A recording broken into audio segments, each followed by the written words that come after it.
two of the most expensive wireless earbuds on the market. And two of the best sounding ones. For us, the choice between the Bang & Olufsen BeoPlay X and the Hifiman Svanar is kinda clear. Hey though, we are DHRME. Dutch headphoners review miraculous earbuds. Guys, these two sets of wireless earbuds, IEMs or in-ears, whatever you call it, cost close to $1,000. So they better bring something special.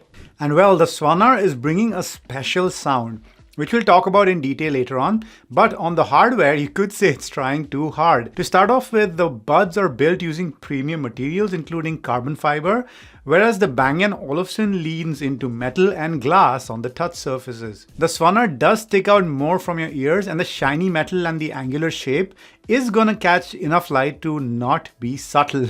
The X has probably gone too much the other way with being subtle to the point of being boring.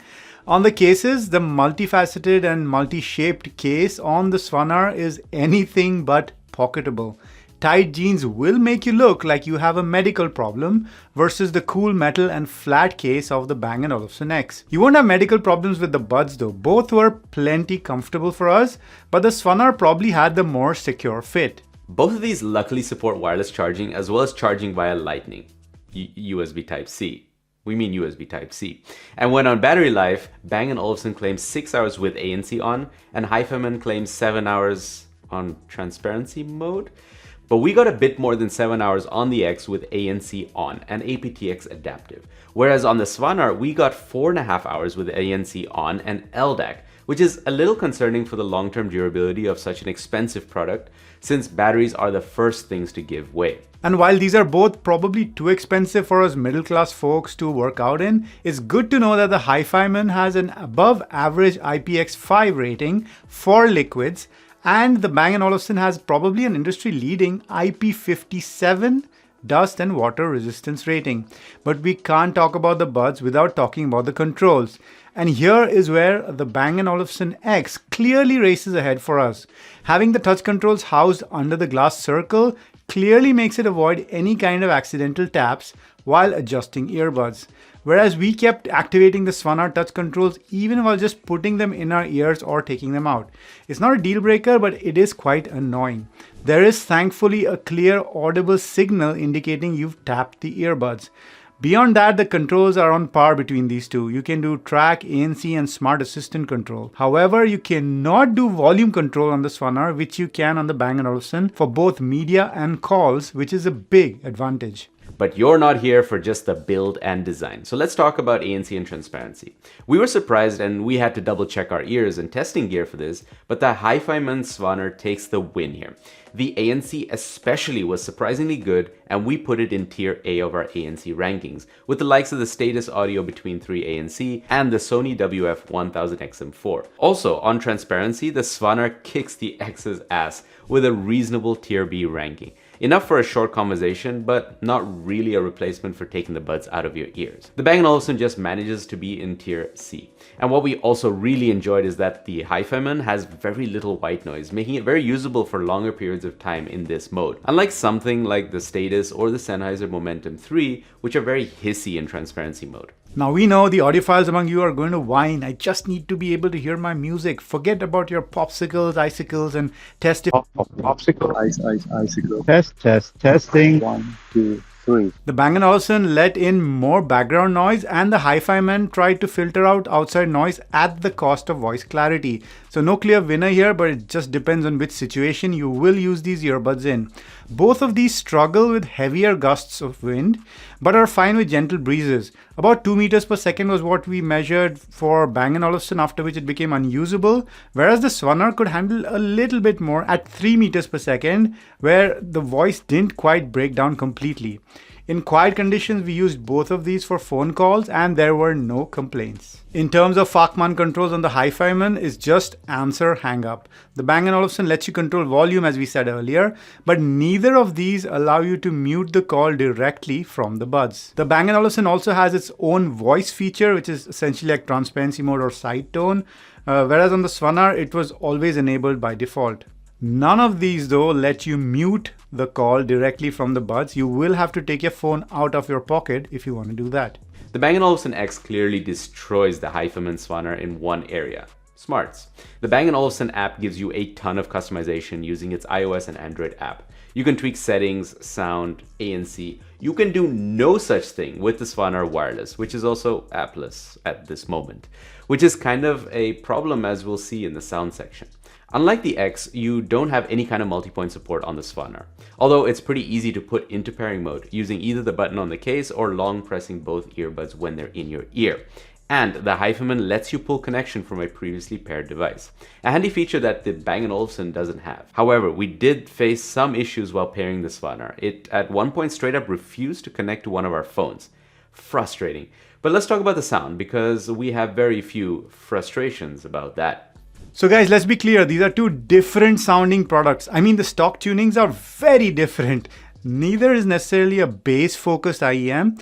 So we've generated frequency response charts, and that's just going to help us tell a story. Don't go too crazy about the charts themselves. We have used standard equipment this time, i.e. 711 coupler. So it has some industry standards behind it. Let's start with the Hifiman Svanar. So there's a clear bass bump, right? That's what stands out the most to me, the mid bass bump. Interestingly, not enough sub bass. So that is something to take into account. There's also a big recess of the mids here. So you can see that, I don't know if it's big, but there is a recess, and definitely it does come across sometimes that vocals recede into the background. And on the treble, I think is a standout feature of these, but for me also a bit of a disadvantage. Especially I think it's the lower treble peak over here at around 6K or just under, that makes it feel a little bit unnatural for me in when it comes to real instruments. It throws off the timbre just a wee bit, and I'm not necessarily a fan of that, but overall, these sound fantastic. They sound so clean on LDAC. It's just great.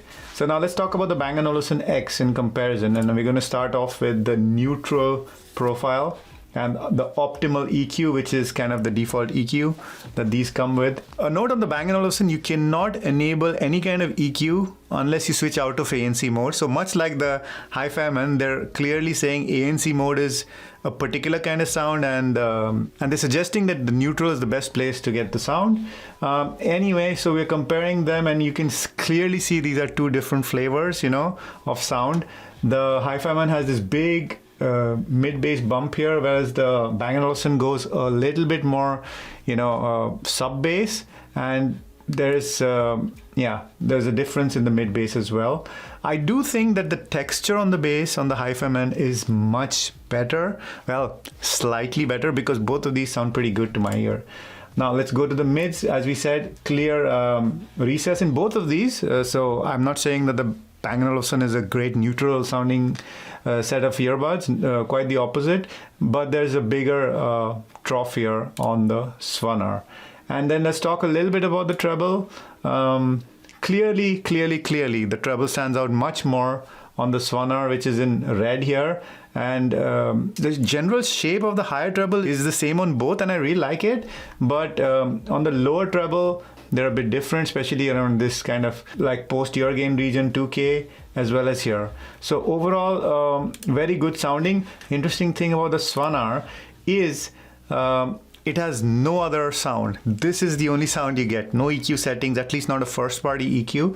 Whereas the Bang & Olufsen X, it does have EQ, and we've kind of measured all the, or at least the top 3 EQ settings. So this is how it is with ANC on. Not our favorite sound necessarily with active noise cancelling enabled. It's a bit boomy, low end heavy. It does sound pretty good, but nowhere as good as these earbuds can sound.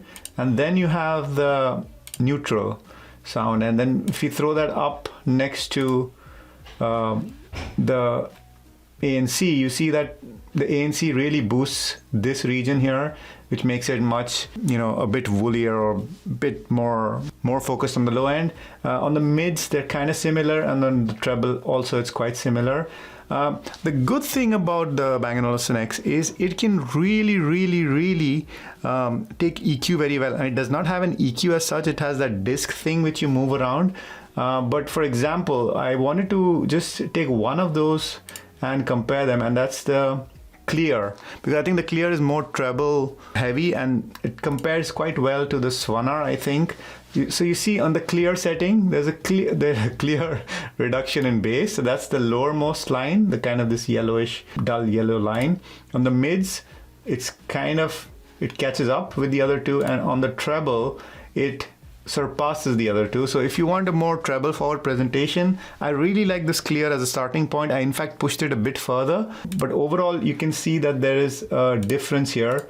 And now if you compare the clear with the Svanar, the story is kind of, you see that the treble has caught up a little bit and the bass is way lower. So my preference is the Bang & Olufsen, if for nothing else but the fact that you can really tweak the sound to your liking. On the bass, I slightly prefer the Svanar, even though none of these are like bass heavy earbuds. And that's the conclusion, guys. But a 2D chart is just a data point, so let's add some more objective data. I'm not going to pretend I know what Svanar's R2R DAC does, but the Svanar does employ LDAC, and that can be leveraged across all Android devices. Whereas the Bang & Olufsen leans on aptX Adaptive, which has very limited support from phones.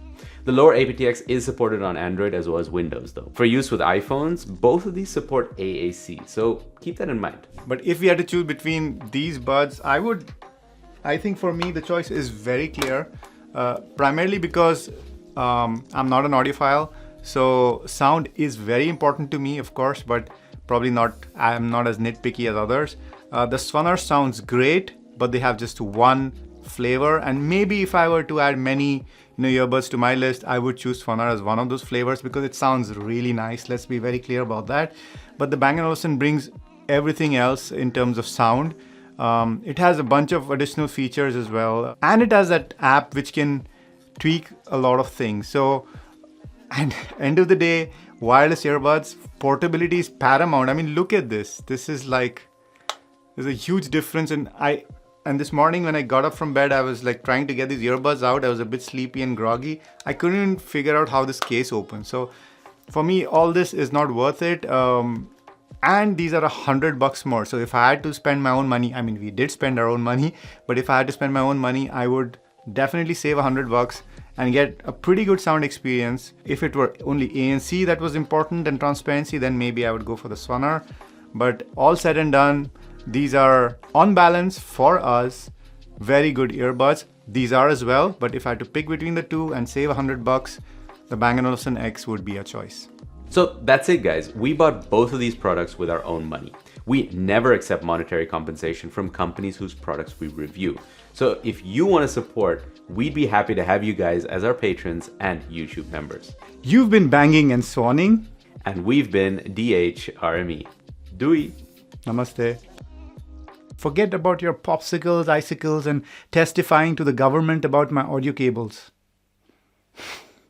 Bye.